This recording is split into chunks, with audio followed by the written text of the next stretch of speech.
Ето 3 ползи от практикуването на риболов. Първо, стремежът към улов и възможността да се насладите на тишината и красотата на природата намалява нивата на стреса и подобрява настроението, заради което риболова е перфектна дейност за релаксация и обновление. Второ, в днешно време повечето от хората са натрупани с графици работни и също така се забелязва, че голяма част от тях прекарват дълго време пред електронните устройства като телефон или компютър, което води до понижаване на енергията и понякога до главоболие.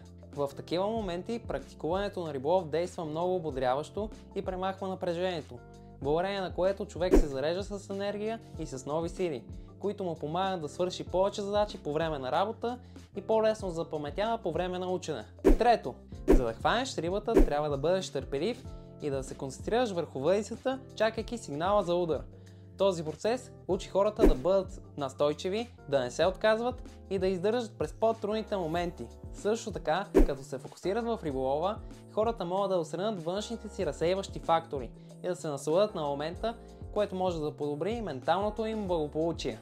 В личен план тези умения за търпение и фокус могат да преминат и в други аспекти на живота ни, помагайки ни да бъдем по-ефективни с предизвикателствата и да постигаме поставените си цели. Не забравяйте да ме последвате, за да не изпускате още интересни факти и съвети за риболова на шаран.